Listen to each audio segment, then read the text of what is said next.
Hello and a very warm welcome to Money Control. Budget 24-25 has been presented today and it's made headlines for its fiscal prudence and its focus on employment creation. I have with me the two chief architects of the budget, Mr. Somanathan and Mr. Tuin Kantapande. Mr. Somanathan and Mr. Pandey, congratulations for presenting a very prudent budget once again.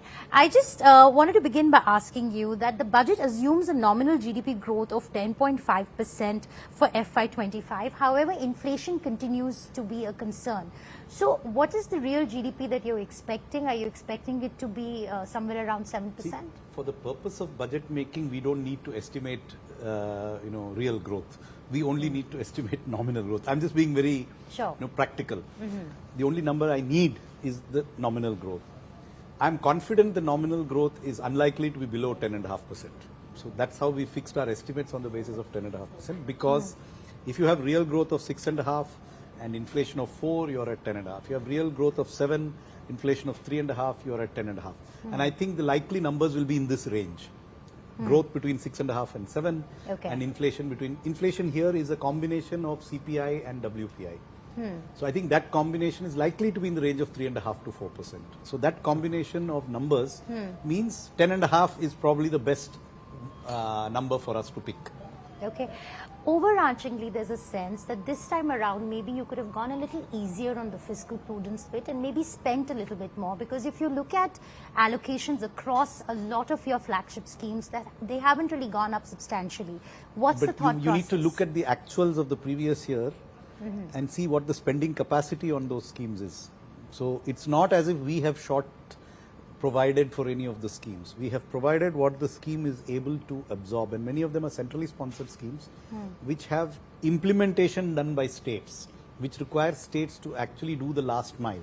And the flow of funds depends crucially on their ability to execute that last mile. Right, but isn't there a case for a revision of PM Kisan? Because there have been concerns raised that PM Kisan constantly... PM Kisan is essentially an income transfer. Right. So, that's a discretionary transfer. Anything can be increased. All extra free transfers are always liked, and all tax increases are disliked. But the point is that the best use of the money, or is it better used in some productive fashion? I mean, that's a question which is to be addressed, and we think we have got the balance right in terms of what we have done.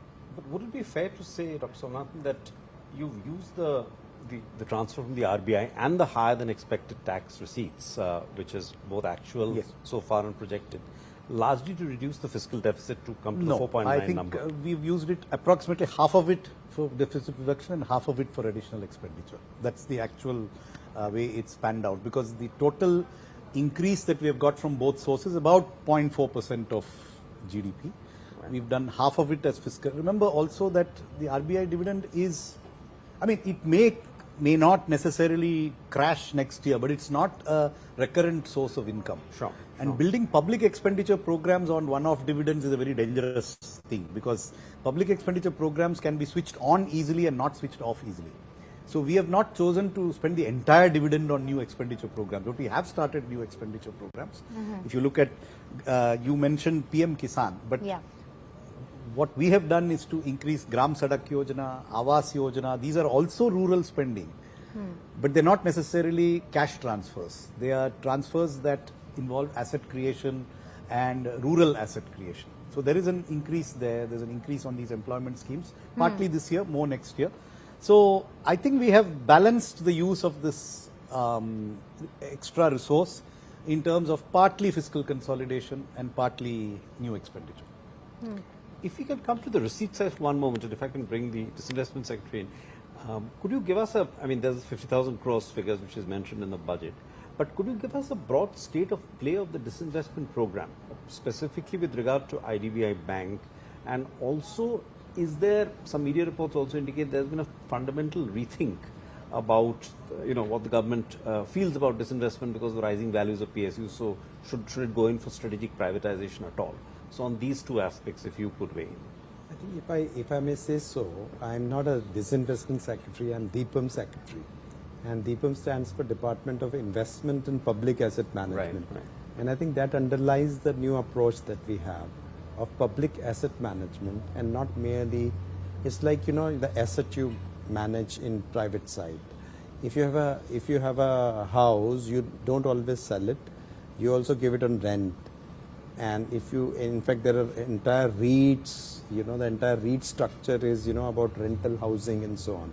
So similarly, if you have a public asset, we are not really only to sell that, we have to actually create value as a part of the economy and manage it efficiently. Being a majority shareholder, the government must manage the public assets profitably, and there should be a profitable growth.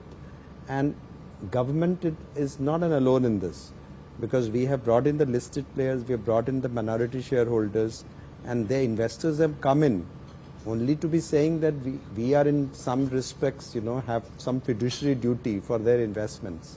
So therefore, this approach where we are value creating, in which we are bothered about fundamentals, we are bothered about capex, we are bothered about return on capital and return on equity, consistent dividend policy. And in the process, when you create a value, you can also do disinvestments of a different kind. So disinvestment is a continuum from listing to maybe getting rid of control. So getting rid of control is only one aspect of that. When we have a certain transactions which we think that we have cabinet has taken a decision for privatization, but there are others where there is no management control which is passed on, and the listing is done, the value is created. So I think in this overall scenario, that's why we have got rid of a disinvestment target, also specifying the transactions, that which one we are doing, this and that.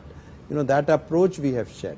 Rather, what we are looking at, okay, we have about 1.06 lakh crore, where the partly dividend, partly miscellaneous capital receipts. The miscellaneous capital receipts, incidentally, that 50,000 crore also has two sources, which is a certain amount of asset monetization accruing to the consolidated fund.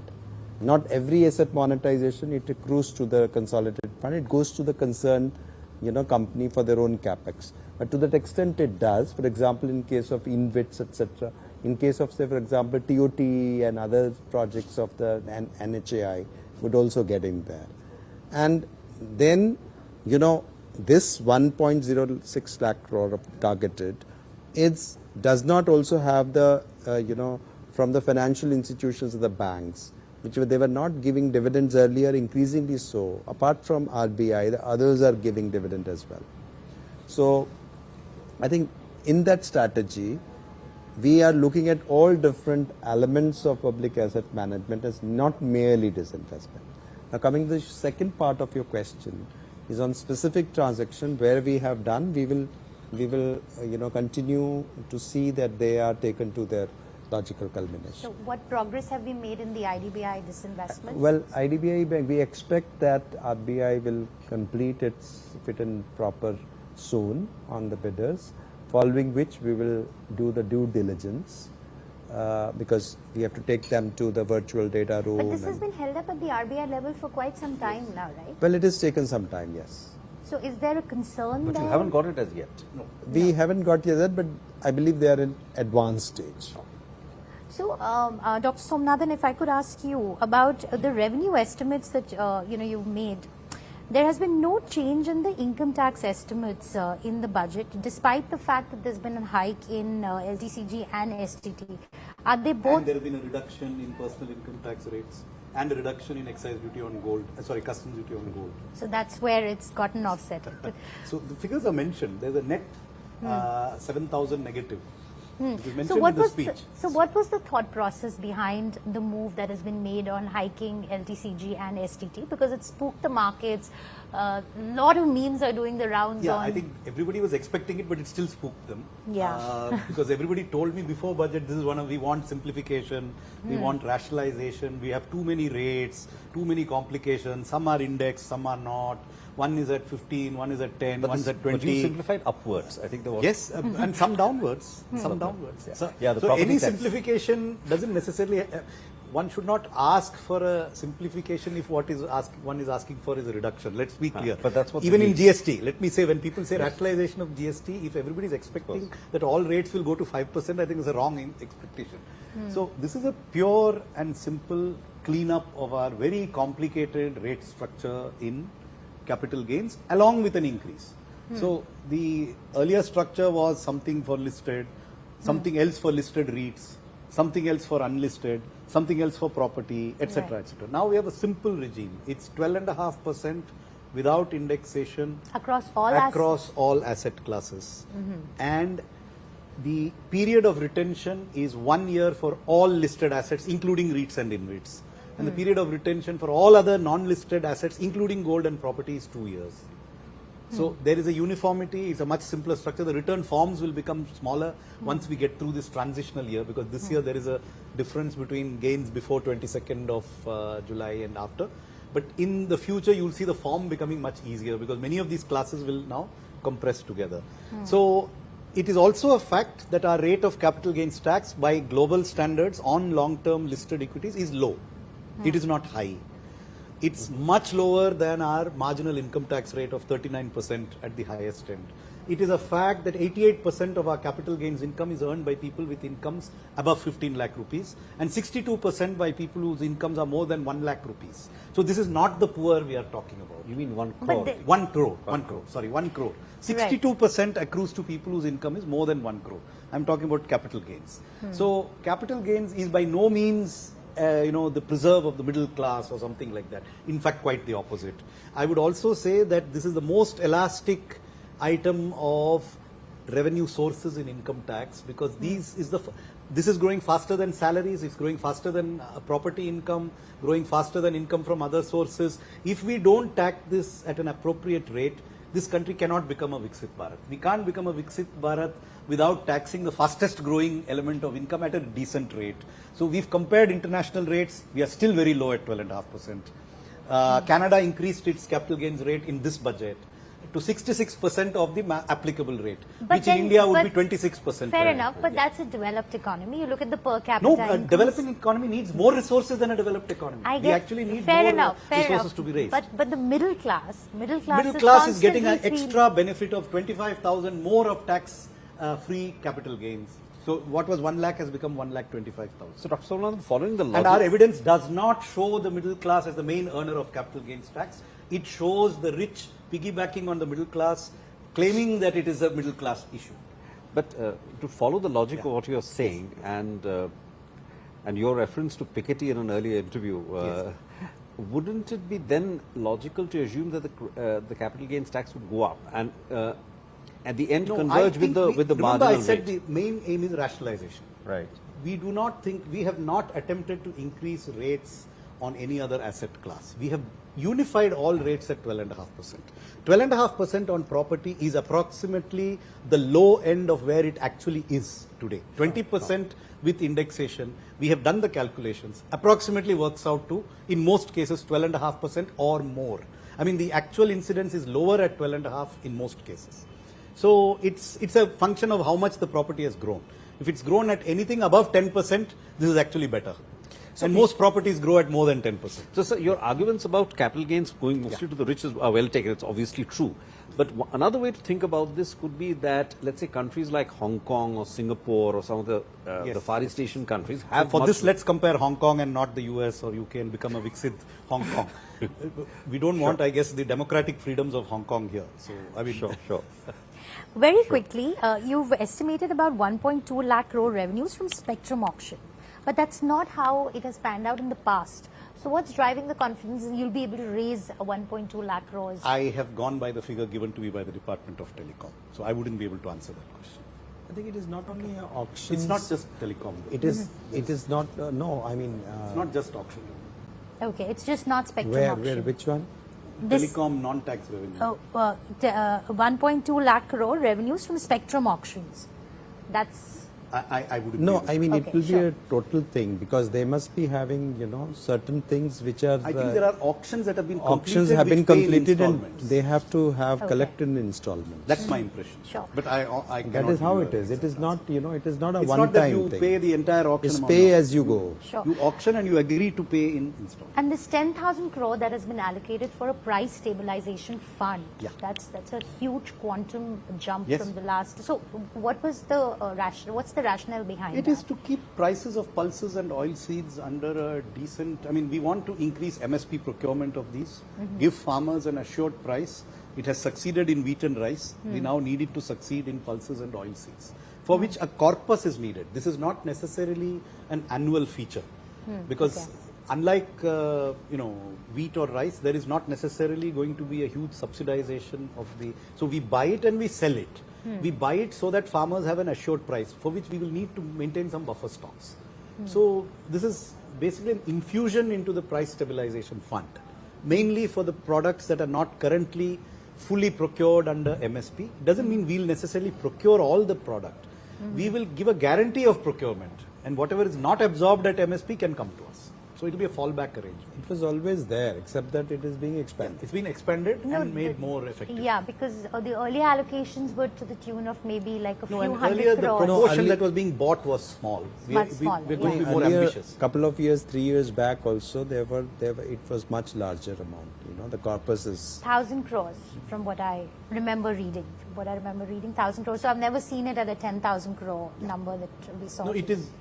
The intent is to be much more serious with these buffer stocks of these commodities. Now that food inflation is becoming more difficult with the Ukraine and all these, the international prices of food have become a problem.